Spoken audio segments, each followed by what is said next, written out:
Hi, guys. Welcome. Hello. To the Reservation Dogs panel. I'm Carrie Swanson. I'm from the Indigenous Screen Office in Canada. We are a national funding agency with a mandate to foster Indigenous narrative sovereignty on screen, so Indigenous-made content, not just in Canada, but hopefully moving into Turtle Island, moving forward. So I'm really excited to have the opportunity to host this panel, to welcome Sterlin, Dennis, and Devery to the stage. I want to congratulate all of you on making such an incredible show. I know you've wrapped up, and it must have been emotional ending this journey, but it's going to have such a ripple effect in the industry, and it has been so inspiring to Indigenous people across the world. So Sterlin, I want to start with you. How did this journey start? Like, what was the original kernel of an idea for this show, which you developed, of course, with Taika Waititi? And what was the pitch to land you this incredible deal with FX? Well, hold on. There's like the small answer and then there's the long answer, and I'm trying to think about how much time we have. Longer answer, I'll go with that, but I'll try to make it short. I feel like I'd been trying to make this show for a long time. And just the idea and the concept of the show, not like necessarily the plot, not necessarily the story, but trying to make a show that just presented Native people in the truth as who we are. And I thought that would be very interesting to people. No one in the film industry, executives and things like that, thought that to be true. They all wanted this image that is very false, that we grew up with, that you all know, that we all know, and we were told that that's the sort of image that sells, I think. People didn't know what to do with the idea of having a show that was the truth about the way Natives are and live and our humor and everything. And it's mainly just because they didn't know it and they didn't understand it. So cut to, Taika and I have been friends for a long time. We've been doing film festivals along with Dennis for a long time, and staying out too late every now and then. And one night we were hanging out at his house, and Taika and I, and he said, "I have this overall deal at FX. If you have any ideas, I need a show." And he and I have always read each other's scripts throughout the years, and there were two ideas. One idea was a story. My dad was a martial arts expert. My dad's name's Brownie, so Uncle Brownie's based on my dad. And there was this idea that I had where, kind of like Rambo, like this recluse out in the woods. It was about kids that are getting bullied at school, and they go and they get this Native guy to come out of his cabin in the woods and to teach them how to fight, because they wanted to learn how to fight. And he begrudgingly does that, you know. And then Taika had one where it was kind of like a vigilante about a young kid in a Maori village who was a vigilante like Batman, but would just like sit on top of his house and like look out over the neighborhood and wear a mask and wait for crimes to happen, but like it never happened, you know. And so I took those two ideas and I said, what if we combine those two ideas and did that? And he got into it, and we both were just like back and forth over tequila one night and kind of came up with the backbone of the show. And to my surprise, it sold. A week later, he was talking to Garrett Bash, who's the producer of What We Do in the Shadows and Reservation Dogs, the other thing. And he told Garrett about it, and Garrett called FX. They were at dinner, called FX, said, what about this? Like, I never heard anything like this before. And they were like, cool. Let's have him pitch it. And he goes, no, you should buy it, or we're gonna take it somewhere else. And so I just get a call from my agents that day saying, they were like, what the fuck is Reservation Dogs? And I was like, oh, it's just this thing, and Taika and I thought I'd talk to him a year later about it. I didn't know that it would sell so fast. And so, cut to, we're making a pilot, we get shut down the pandemic, and then get to come back, and then we get to make the show. So that's sort of the long, short version of how this happened. Yeah. And one of the most amazing things about the show is, of course, the Native talent, both in front of the camera and behind the camera in all roles and all aspects of this production. And Dennis, you are one of the many Indigenous women directors who were invited to direct on the show. And I'll say Indigenous women directors are woefully underrepresented in the industry. And this was the first time you directed for a series. So tell us a little bit about your introduction to the show and coming on as a director for the first time? Yeah, like it's all about nepotism and who you know. No, but we had, like Sterlin and I said, we knew each other for years, and I feel so grateful and lucky to be a part of this incredible Indigenous film community, screen community that kind of grew up together, meeting up at festivals like Imaginative in Toronto, which was like a hub for Indigenous film. And Indigenous film to me was my home. It was the ground that I stood on. And so, you know, like we watched each other's work at festivals all over the world. We supported each other. We all became friends. And everybody tells you and gives you advice when you're coming up in the industry. Get to know the very important people. Like, look at Sterlin didn't even pitch the show. It's like, go to the, you know, do the, I mean, learn to do all of that, of course. Like, do the networking, do all the things. But at the end of the day, it's this community that upholds and uplifts you, that gives you kind of the strength to keep going when things get really hard. And so, to me, I just finished my first feature called Night Raiders that Taika actually executive produced, so he really supported me in that. And then when it came to television, it was Sterlin who gave me my first chance, but he was familiar with everything I'd ever made, and I was familiar with everything he'd ever made because I'd met him when he had his first short at Sundance, like in the mid-2000s. And so in a way, it's about like the people you surround yourself with and how we end up supporting one another, especially in a community that is up against so much in terms of all those big representation things that you've been speaking about. And Devery, what was your, you know, your career is so fascinating to me because you have really had the opportunity to work on so many Native-led productions, and that's how you got your start with Jeff Barnaby's film. And what was your introduction to the amazing character of Elora? Thanks for shouting out Jeff Barnaby and his feature film, Rhymes for Young Ghouls. It was the first feature that I had ever been a lead in before, and up until that point, I was like, there's no way I'm going to be able to be an actor in the industry until that project. And after that, I was like, oh, this is what the world is going to be like. It's going to be filled with really passionate Indigenous writer-directors. And I moved to New York, and I had all of these aspirations, and then quickly realized that that was actually an anomaly, and if I wanted to see these stories on screen, I would have to seek out these filmmakers, that I would have to begin writing myself. And it was like many actors in the industry who become multi-hyphenates, it's kind of out of necessity.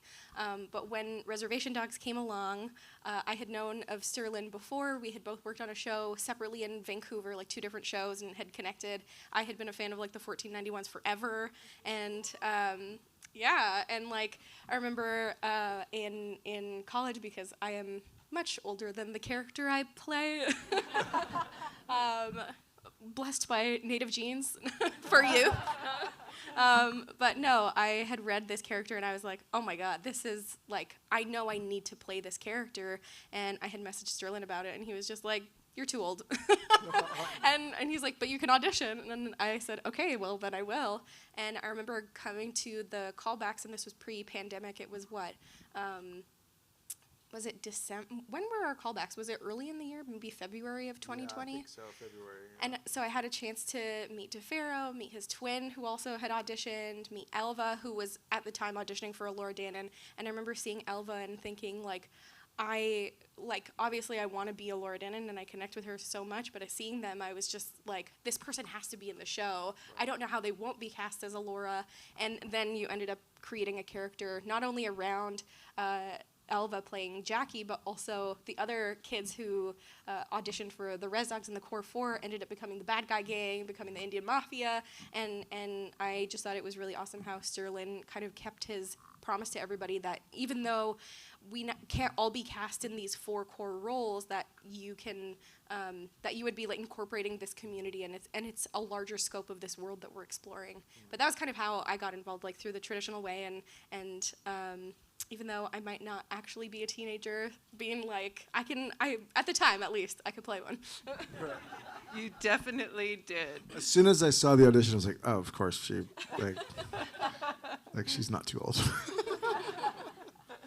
So the word community has already come up so many times, and this show is just so infused with community in every aspect of the story and the way that you worked behind the scenes. So Sterlin, I'm curious about the decision to shoot in your home community in Tulsa, Oklahoma, and to really create an industry around this show. What was that like? And I mean, I just had always wanted to. I don't know. Like I don't think I could live in LA. I like visiting. It's cool, you know. Like I like leafy greens, and you know, I'm allergic to avocado, but like, you know, I like things out there. I like going to the Comedy Store. I like things like that. I don't like being in a place where everyone does the same industry. Like I just can't handle that. Like I'm a writer. Like I need to be around people that do everything. I don't know. So I get inspiration from Oklahoma.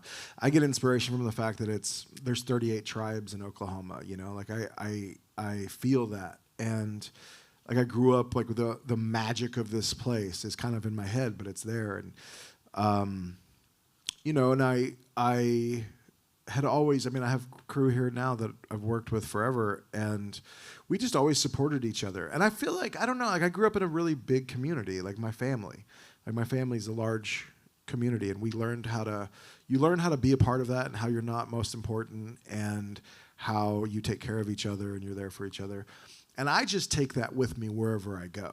Like whether it's the imaginative community that we have, or like the Res Dog community that we have, or the Indigenous film community, or whatever, whether it's Tulsa filmmaker community, I just try to always create that. And so with Reservation Dogs, I knew that I wanted to shoot it there. And I just knew that it would be a character, like, because we shot most of it in Okmulgee, Oklahoma, which is the capital of the Muskogee Nation. And I just knew that if I could capture rural Oklahoma, that it would be a character in the show. And because of that, I wanted to also help train up crew. Because the one thing that people always say when you're asking to shoot there is like, oh, there's no crew. You know, and I'm like, well, because it hasn't been invented yet. Like we haven't taught people how to do it, you know. And so that's what we did with the Reservation Dogs. And for 3 seasons, we had local crew that learned, you know, people that literally plucking people from coffee shops. Like, you're a photographer, what are you doing? Do you want to keep working in the coffee shop, or would you like to come work on a film? Like now they're like shooting films, you know? And we, you know, and it was just a beautiful thing to see like people very passionate about doing this, and then bringing friends in to help make the show and then, you know, and it's just like, you know, it's for me, I learned early on, I had a really bad experience making my first film. And I realized that the only thing that I have as a filmmaker is the shooting of the film. Once it's out, I don't have any control over it. That's not mine anymore. But the making of it can be beautiful and can be the art of it. And that's what I want to always create. And that's what we did with Reservation Dogs. And now, you know, our crew went and worked on Killers of the Flower Moon. They went and worked on Fancy Dance, you know. And they're going to keep working on other projects that I do. And it was really beautiful to see that kind of happen around this show specifically. Because this show, I think everyone thought it was about kids at first, but I always knew I wanted it to be about community. And that's where the show goes, is it ends up being about community. Yeah. And one of the things I was really interested in hosting this panel was the cross-border approach to this show. There's so much talent from north of the border on the show, including Dennis and Devery. And I wanted to, Dennis, you alluded to this already, but we are all part of this global Indigenous filmmaking community, but there are these connections that make for a shared understanding. So what was that like going into Sterlin's home community? And how did that help support you as a director going into the community and telling stories for the first time? Yeah, it was amazing.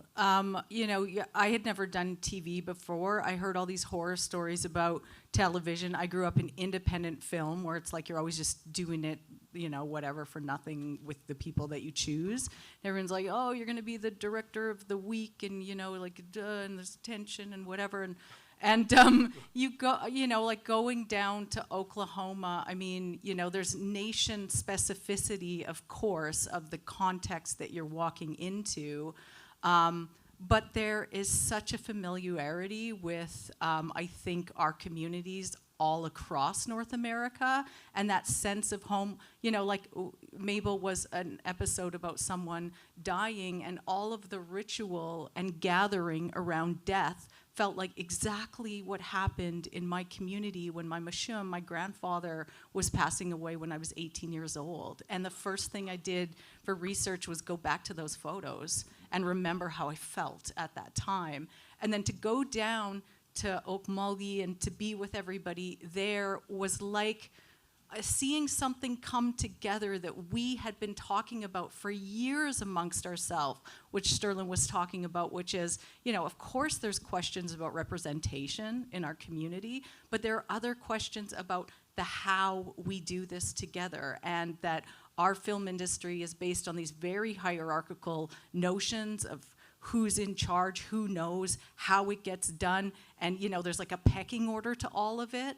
So to actually bring community front and center to the way you make a film was like felt from the get-go of making this episode, that it was so supportive to me as a director, but it went both ways. It like flows in every direction, and I did not feel any of that, you know, all the horror stories that I had felt. I just felt so uplifted, like you come into the warm fold and everyone's like, welcome, we're cheering for you, this is gonna be amazing, let's do this. And set is like warm and funny and serious when it needs to be, and heartfelt and beautiful. And honestly, it was so moving. And Devry was actually the lead in this episode as well, and her and I's experience of working together was also just so incredible. Like, Devry, just because you're sitting right beside me, like this, you're the real deal. And it was such an honor to be there. And Devry, you of course were really immersed in the local community and the onset community. What was that like? I mean, coming to Oklahoma for the first time, I was like immediately surprised at how disarming everyone was and how friendly everyone was. I think the community I come from can be a little bit suspicious of people, whether they're way or not. But like coming to Oklahoma, and I was like, oh my God, everybody like makes you feel like family, and the Black and Brown and Native folks are just like so like resilient and full of joy like in spite of this history, which is very dark in Oklahoma. And when we first came to shoot the pilot, you sat all of us down, all of like us 4 Res Dogs, and kind of like talked about the history of like the Trail of Tears and what your family and community's been through. And that's like not necessarily something we played on the surface. Like, we're not sitting here traumatized as the Res Dogs based on like what our ancestors have been through, but it is part of like the fabric and the makeup of that history and what that means and what that connection to Oklahoma looks like. And so those were things that like from the jump informed how we made sure we were like doing our best to respect this community that we were portraying, and like I definitely felt invited in by you and your family and your community, and yeah, it was a really beautiful process. And while we have very specific and individual nations and tribes and cultures with like some parts we couldn't be more different, but then there's also that connective tissue between all of us that I think we were really able to kind of connect through and bridge across. Yeah, it was really beautiful to bring everyone into that, you know, like everyone was so excited, my family and community in the town, everyone's really excited to have everyone, and that was beautiful.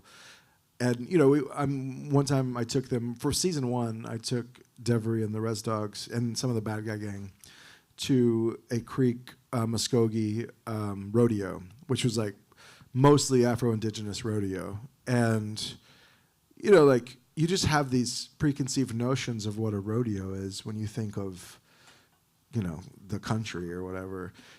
But you take someone into this space, and it's like in between, bull riding, it's like Jay-Z's playing over the speaker, and it's like a really beautiful kind of like mix of culture in Oklahoma that I love and I tried to capture. There was something that happened, speaking of the Mabel episode, just to kind of give an example of what you're talking about. Because I'm nervous too, bringing people into my community. Like I'm nervous. Like, what if they don't like this? What if they don't like this traditional food that we, or whatever, And but we were shooting the Mabel episode, and we had this moment where Mabel is in bed and she's passing away, and there's singers singing, and they're singing Muskogee songs, and I've seen this happen over and over and over in my life. It's sort of inspired by my grandma passing and how we sang around her, and different singers would come in throughout the night and for like a week and sang for her as she was passing away. And there was a moment where the singers were singing in this room, and when you're filming, you have to stop in the middle of the song and, all right, let's start over. The camera was, we had a focus problem. We needed to start over and go from the top. And so they were stopping in the middle and they were going, or then they would sing the song and then they'd have to do another take, just what you do when you're filming. And you kind of forget the human side of that sometimes when you're caught up in the shoot. And someone had told me, like, to put my headphones on, and I was listening, and one of the lead singers that we had was Woodco Long, and he kind of stopped everyone in the middle, and he said, I just want y'all to know that this is what we do in real life. Like, we don't just do this here, like we do this in real life, and sometimes it can be hard doing it over and over because we live this, and I just want y'all to know that, like, we're doing this, like we do this for real. And he was very emotional. And I was like getting up to go to like kind of help things out and make sure everything was good and people were comfortable. And Dana stood up and walked into the room and said, thank you so much for sharing that, Woodco. She was like, we do something similar where I'm from with our people, and when we're passing and we sing songs like this as well. Thank you for like saying that and reminding us how important this is. And then she also thanked them in her language, and you could just audibly hear all of the elders kind of going, as they were all like acknowledging that she's speaking to us in her language and she understands how important this is. And it was just beautiful. And I didn't have, I thought I was going to have to go in, and it was just Dana stepped in and said that, and they all felt like held and comfortable, and then they continued singing, and it was really beautiful. And that's why I had Indigenous filmmakers make this show with me, because there was just I didn't have to explain things. Like, I don't have to like hold people's hand through this process. And this show needed it specifically. It needed people that knew exactly what we were doing to do it without having to be told how we do this or whatever. It was really beautiful to see happen. Yeah, you've really segued into one of the things I wanted to talk about, which is the beautiful balance of humor with grief and trauma in the show. And I was really curious about how you found that balance in the writer's room. It's so clear that there was just so much care taken when the dark parts of history needed to be explored, which is necessary in telling an authentic Indigenous story. But how did you find that balance? Because the show is really funny too. But that's what makes it an Indigenous show. I think the beautiful way it captures all of it. But yeah, how did you find that in the room? I kind of don't know. That's just who I am. I think, like that's what comes out of me naturally.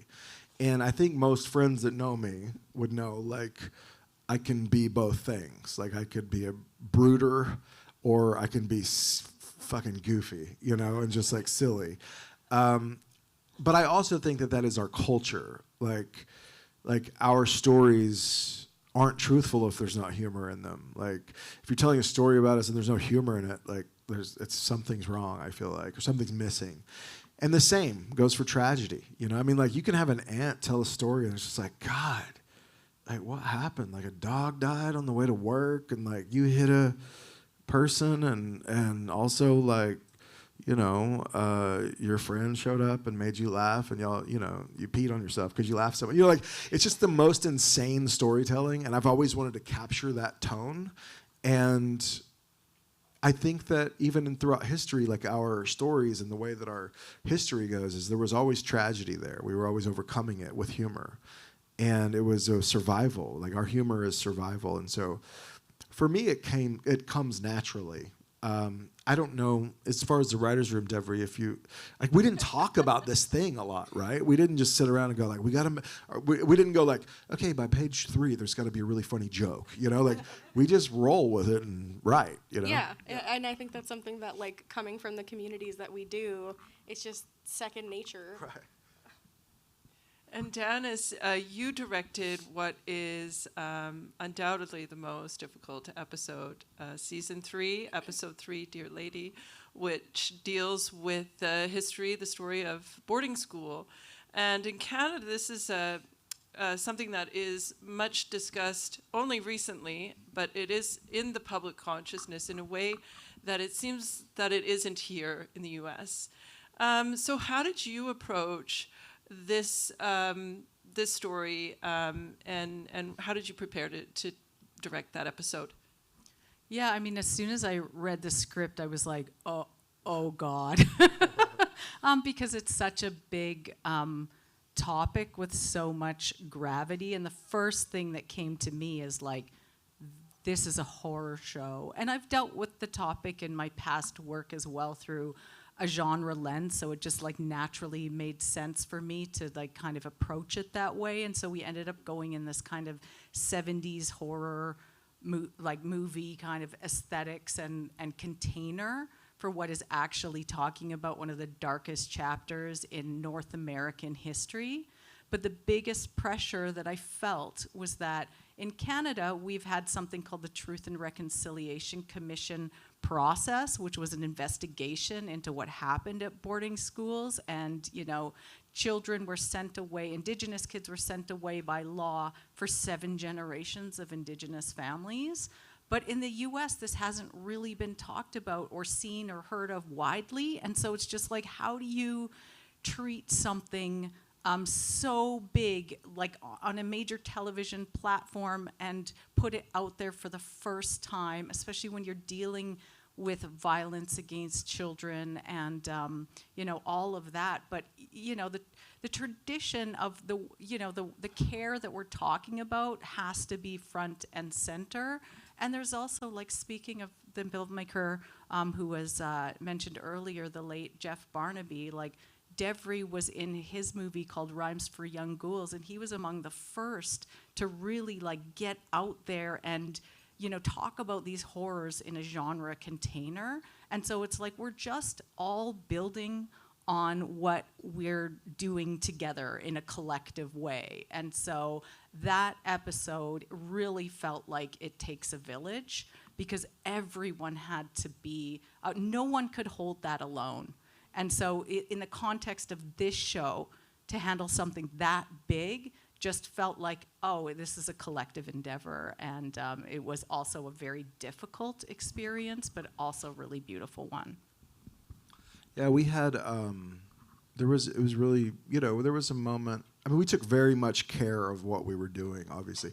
Woodko, the person that I'd mentioned earlier, I would bring him in to sing and things, to bless things. And there was a moment where all the kids were dressed up. One of the things I couldn't believe is that no one had heard about, like, I thought, I mean, we grew up with these stories, and like, I thought that everyone knew about the boarding school situation in the United States. And I got so many messages after this episode come out. I was like, I had no idea. Like, I had no idea. I couldn't believe that. But anyway, we were shooting, and asked Woodco to come in and say some words and sing. And we were in this school that used to be a boarding school. It's a college now, but this old part of the building was part of the boarding school. The kids are all dressed like they're in a boarding school, and they're about to eat. And, kids are kids. Like, they kind of just, like, joke around, have fun, I was very concerned, though. I was just, like, horrified about seeing these kids dressed like this. It was very difficult. And Woodco came in and started speaking.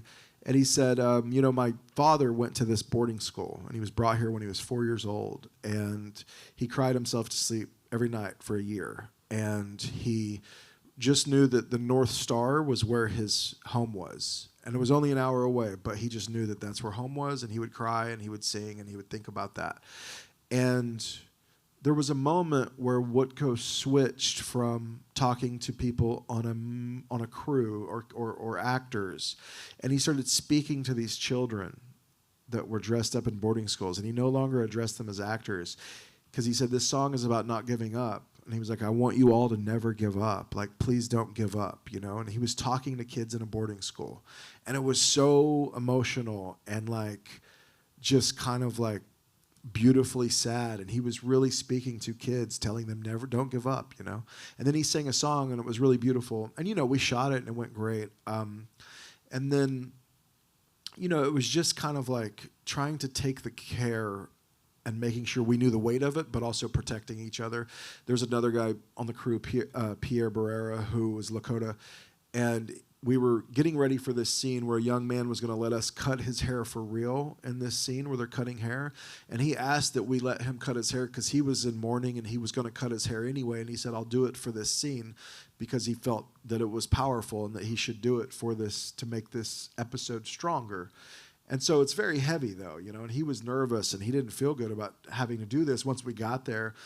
And we were kind of prepping this scene for the crew, and Pierre asked if he could speak, and he said, you know, I just want y'all to know how important this is, what we're about to do. He was like, what we're about to depict was like the worst time of my life. And he said, I went to boarding school when I was young. And he said, they cut my hair, and they didn't talk to me about it. They just cut my hair. And he said, and in our culture, I'm Lakota, he's like, we cut our hair when we're in mourning. And he said, I thought that my mom died. And he said, so I'm a kid, and I just thought that for months, I thought my mom had passed away. And that's why they cut my hair. And then I find out later that she didn't, you know. And he just, you know, and he was in tears telling the crew, like, this is important, and this is what it was to me. And I think that, you know, we had a lot of fun on set, but we also took the time and care to make sure that we felt these things that we're about to shoot. And like, I think we're probably the only crew ever to have like cedar and sage in the medic kit. They walk around like, if you need to burn some, like, we got you, you know, like it was pretty funny. I also just want to say, like, I've been on sets when I grew up where it's like, you know, in that hierarchy, it's like, oh, background performers are just like, you know, sent around like cattle and call on them when you need them. And like on this set, and remembering that moment with Pierre is so emotional for everybody. Like you could hear a pin drop in the room. But I remember when we were prepping, Sterlin's like, pull out all the stops for that day, like bring the Kool-Aid, bring the popcorn machine, like let's make it fun for the kids. And you know, like when I went outside just to get a breather, I could see Sterlin going around to all of the families of the background performers, like talking to the parents, like visiting, like making sure everybody was having a good time. And that's like a prime example of the how of it, of like the care. Like this is not about the hierarchy of who's who on a set. It is like done with so much love. Devery, I want to ask you about your character, Elora. I feel like that character really embodies all of the themes of the show and carries it. You carry it in your body and your face and your expressions and the way you move through the show. And we literally... Jeez, Sterling, you're going to make me emotional. Get the hell out of here. I started tearing up. But we see you grow up in the show, and I also see Elora as really a symbol of the hope for the next generation. She's on her way to becoming a powerful Indigenous leader. What is your relationship to this character? Oh my goodness.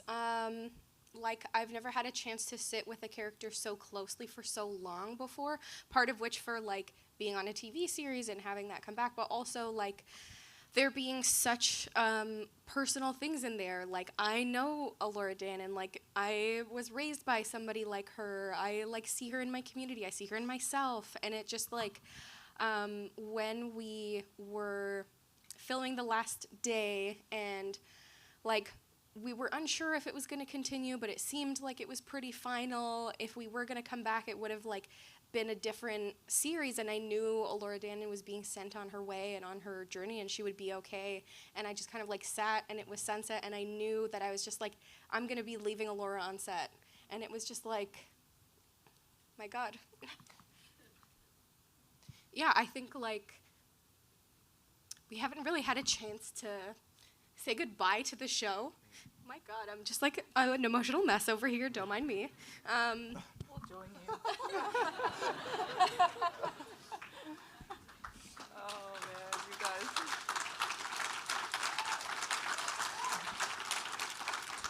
We would also be gearing up to shoot the next season right now if we had one. Yeah, but it was like, I think we all respected and stood behind, like, we left this fucking party before it dwindled down, and we, like, stood behind Sterlin and making sure that, like, we did the damn thing, and it's like we were just as, like, clear and strong from day one as we were when we finished it, which not every TV show can say.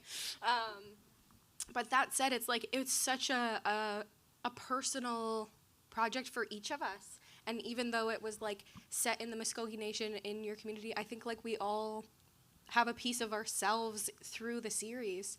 And yeah, like something that stood out to me, which was like, I don't know, I'm pretty sure it's in WandaVision or some shit, but it's like the saying of like, what is love, or what is grief if not love persevering? And I think that's something that like we feel for this show and for our communities and for the people who passed, who we were honoring through the season and the series and as a whole. So yeah, it's just like, it's so full of love for each other, for our communities and where we come from, that it's been like hard to reckon with the end of that. Yeah. Okay, I'm gonna lighten things up here by telling you all one of my favorite episodes, and we're having a bit of a laugh about this yesterday, is the episode with Big and Kenny Boy getting high in the woods. I just want to shout out Black Horse Lowe, who directed that episode, and it's totally him, and I just love those two. And I wanted to ask each of you, what's one of your, I know it's hard to choose, but what's one of your favorite episodes? I want to say on the getting high episode, that literally came out of like Black Horse being bored the whole time. We were in the writer's room, and he was just like half asleep, like, and I was like, in my head, I was like, I gotta like get him pumped up, like I gotta do something. And so I was throwing out ideas, and I was like, Kenny Boy accidentally doses Big, and they're on a drug fueled bender in the woods. Like it was literally that, and you just see Black Horse like raising up from his seat, like say more. and then we worked it out, and finally I had Black Horse engaged for an hour of that writer's room, and then that's what happened. But I would say, I don't know, I have so many favorite episodes, like, you know, it's kind of my life up there, and it's also a lot of the writers' lives, but like so much of it is kind of based on things that I know in my life and people. I have so many, like, and it changes day to day. You know, it's like obviously the Deer Lady. I mean, I love Laura Dannon and her dad. Like I just love, like it was sort of this homage to Before Sunset, and they pull it off so well. Like it's a beautiful. I love Mabel. I love the hunting episode, because that's me and my dad hunting and literally sneaking into the neighbor's forest to go hunt. And I just thought it was our land, you know. And literally one time my dad was like in a tree, and two owners of the land go walking by, and they were talking about like their wives, and he's just like trying to be quiet as these white guys walk by. You know, Lane Cheese camping was literally like, you know, it's called Frankfurter Sandwiches, the episode, and we went camping with my uncle and my dad, and I had a Vietnam helmet on, and I was acting like I was in Vietnam, and you know, we were singing the song Frankfurter Sandwiches that Lawrence Welk had sang on a video that we just watched, and like, it's just like, you know, there's so much that I love. I love the heist episode where they go get Graham Greene out of the hospital, you know, and like that's a very personally, like I love that because I wrote it in one night. Like we just scrapped an episode, and I buckled down. I started writing that at midnight, and remember finishing at like 2:30 in the morning and sending it. And then we were like on our way to shooting it after that. There's just so much. It's crazy. I can just turn it on and I'll watch an episode or something, and like I miss it. Like I really, truly miss it. And not to bring it back to sadness, but like I, knew that I couldn't let it. It was too important to let that show fail ever. Like it needed to always be good, and it needs to be good always in our minds. I would have been brokenhearted if we would have made another season and everyone throughout the rest of our lives, throughout the rest of the world said, man, that show is great. I wish they should have stopped before season 4, And it also felt like this natural place to stop. And I want it to be this like dream, this memory and dream that we all have, and you can go back to it. And I think the way the show's set up, it's not super linear, right? Like it pops into these different fragments of life, and because of that, I think that it sort of keeps existing in this kind of like circular way. And I think that definitely sad because of the family that we created of making it. Like, we would all be there right now, and it's just like the familiar things that you see and the heartbreak, and we're like family. Like we know what's going on in each other's lives, and you're in love and you're breaking up, and you're like your boyfriend cheated on you back home, and like fuck that guy, like let's go listen to country music tonight, and like we're gonna have fun, like we just had so much fun making this show, and you can feel it. I know you can feel it.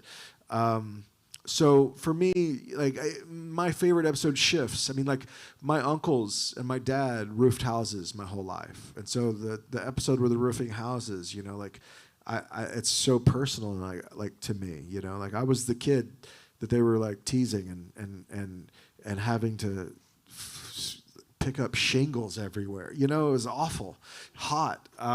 And yeah, there's just so much that I love the finale so much. I think that the way that it comes together in this community, and it can be about death, but it's not sad. It's there's hope in that episode, and I love that one. Yeah. I just wanted to say, I remember, I think it was either season 1 or season 2 had come out, and I was talking to people being like, is it really that different of a perspective? Because it felt like invisible to me in the sense that I was like, yeah, it just feels like our communities and our experiences, and people were like, oh no, it is very different, and it's very specific versus what is out there already. And I just remember, like, I couldn't tell because it was just, it felt so like of where we come from. How about you, Janice?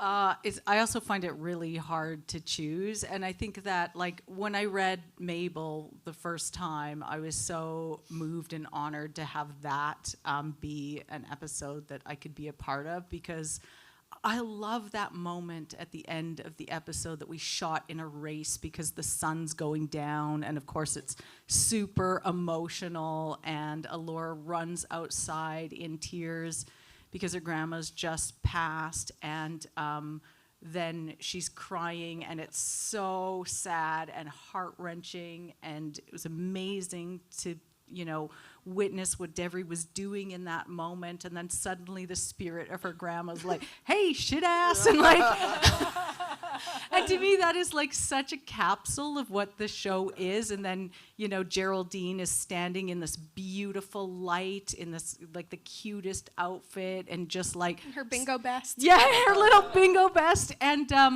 Sterlin and I looked at each other, and we just knew it was magic, like what was happening. But I love so many other episodes. I also love the hunting episode, like, and even just the little things of the way Paulina's face crunches when they see the deer. Right. I love that so much. And I love the Stay Gold Cheesy Boy episode too that Black Horse directed, because Lane, who plays Cheese, is like so big-hearted and adorable, and I love that his friends, of course, would come to rescue him, because that's also just so much the heart of the show. But yeah, hard to choose.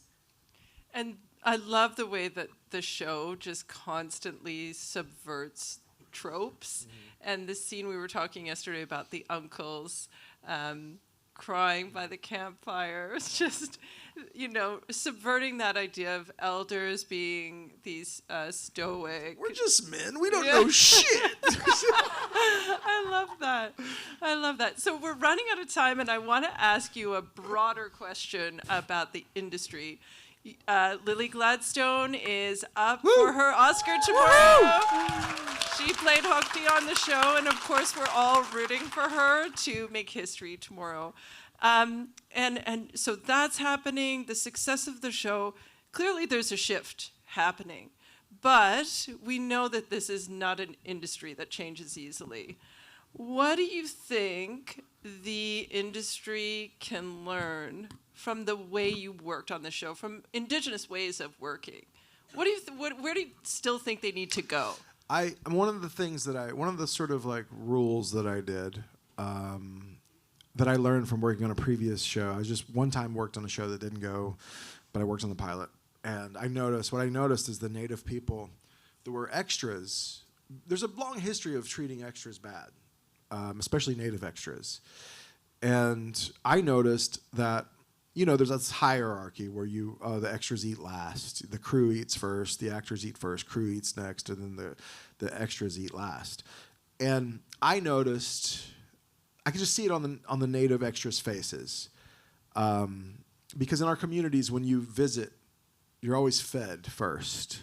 It's a show of respect. You invite people in, you feed them, And it's a very small thing, but it kind of feels disrespectful to do that to extras. And so I made a rule that we just we can't do that. I want everyone to be able to eat and get coffee if they want and whatever. We have to make sure they're comfortable and they're fed. Yeah, let the elders eat first and make sure they're fed first, And that little thing just goes a long way, little things like that. And also, there's a lot of talk about how many female writers and directors we have. It was never, and you have all of these people that are paid a lot of money in these corporations right now to make sure diversity is a thing. And it was never that. We were never we got to meet a mandate. It's just our community. And in the broader community of human beings, if you're comfortable and not scared, you understand that women make up our world. And women make up our communities. And if you don't have that voice in your writer's room and making your show, then you're missing something. Just like if you're making a Native show and you don't have a Native in there to tell you exactly what's happening. If you don't have female voices in your show, then you're missing out on a whole other side of things that you're never going to get. And I think that the reason, I was raised by really, really, really strong women. They all hung out on set. They know them. They're, they would have kicked my ass if I would have got it, if I got it wrong, And I think that's important. But it's not we don't need corporations to tell us that. Put the right artist in there and try to tell truthful stories. And I think that naturally happens. And that's what happened on our show. So I think you're saying more aunties in the industry. Yeah, more. We should just have a position called aunties, and they just hang out. And you're in trouble. I'll recruit you. You can come and just get on to people. How about you, Dennis? What's still needed in the industry to keep this momentum going? Yeah, no, it's so important. I mean, Res Dogs really blew open this huge door and showed what was possible, not just in terms of representation, but also in terms of the how we do it. And to me, this is about what are your values? We're just going in allegiance as close as we can to the values of our communities. And when I first started in this industry, and Carrie, years ago, you and I worked at Imaginative, and we would be pitching all of our great ideas and say, give us a chance. Imagine what could happen if you put Indigenous filmmakers at the helm of projects. Imagine what would happen. And in these early days, we'd be met with silence, indifference, a shrug. And you knew that this attitude was just out there, that we couldn't make it as good, that the market wasn't interested in us. And it's this whole value system that is judging us to be lesser than. And the values that I grew up with is the opposite of that that no one is better than anybody else. And so when any project that I'm involved in, I first communicate the values widely of what is driving this project forward, and then any decision that comes, and you'll have conflict for sure, you just, let's go back to the values. Is this a decision in line with that, or is it not? And this is what we've been sharing widely with the rest of the film industry, is like, now is here the shining, beautiful example of how things can be done. And there's many other communities also trailblazing this forward. So it's not about, let us in the door. It's like, no, shows like this are leading the way. So we're here, and it's to stay.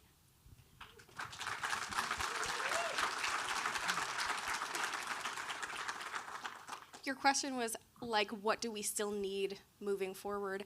I think something that I'd love to see is for Indigenous creatives to not only be limited to telling a specific type of story as well. I think with Reservation Dogs, there was like a huge undertaking of this being a first for so many.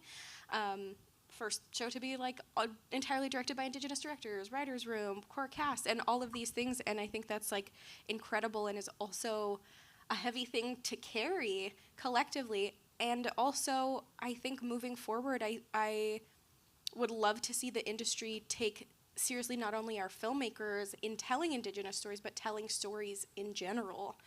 I know that like, this is my personal belief, and I don't know that everybody else will feel the same, but I think that if something is at the helm, controlled by an Indigenous creative, then that makes it an Ngwehwe project. It doesn't have to be about indigeneity or identity. Like, we never have these conversations through Res Dogs of people's, like there aren't necessarily political conversations, but our way of being is political. And I think that through limiting, Native filmmakers can only tell Native stories, is diminishing the talent that's coming from us. Also, go see Devry's film tonight. Yes. Thanks, Sterlin. It's playing at 9:45 and 10:15 at Violet Crown Cinema. It's called Backspot, and it's a queer cheerleading feature, which, side note, off this tangent, when, as a producer, we were looking for funding, they said no because they didn't understand why the lead was Indigenous. And I'm like, because I'm a queer former gymnast, like, Native person. That's fucking why. And I'm a producer on it.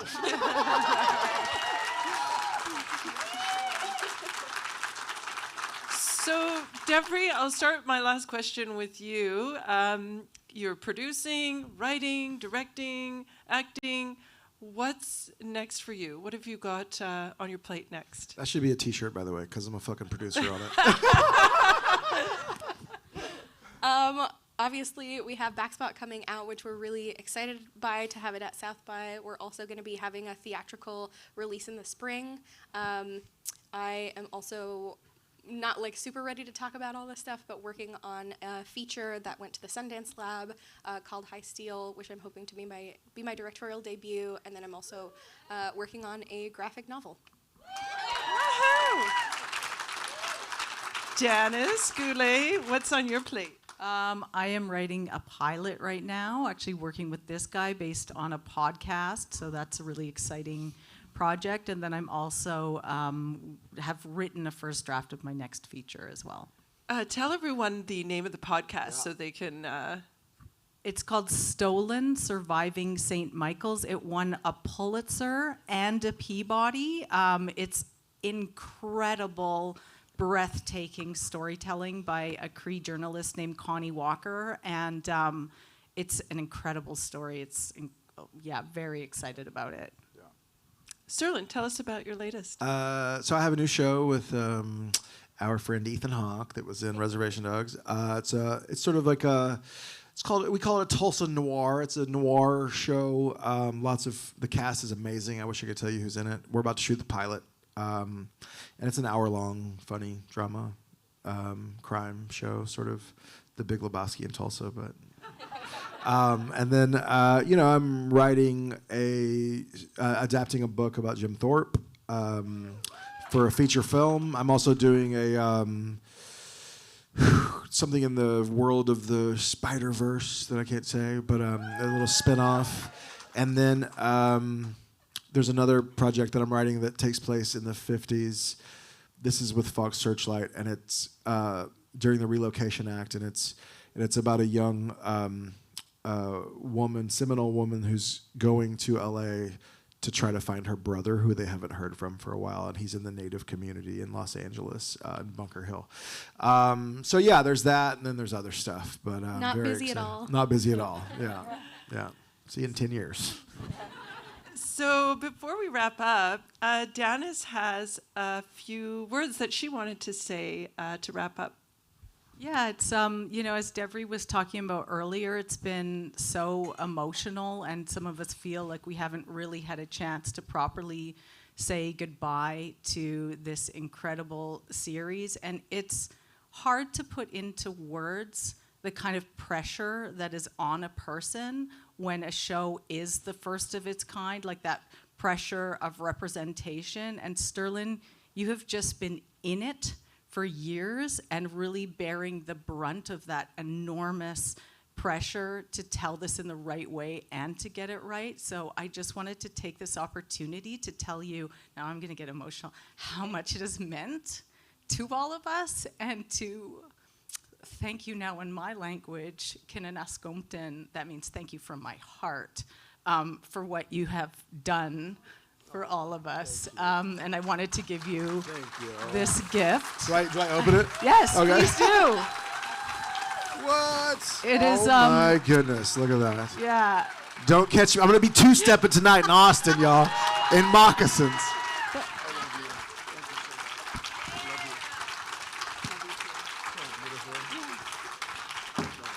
And I just wanted to acknowledge the artist's name, Phyllis Roberts. They're handmade, hand-tanned moose hide moccasins from the Woodland Cree community of Stanley Mission in northern Saskatchewan. Wow. I have wanted some moccasins for so long. God, this is amazing. I love you. So much. So beautiful. All right. Thank you, everyone. Thanks for coming, and thank you to these amazing panelists. Thank you.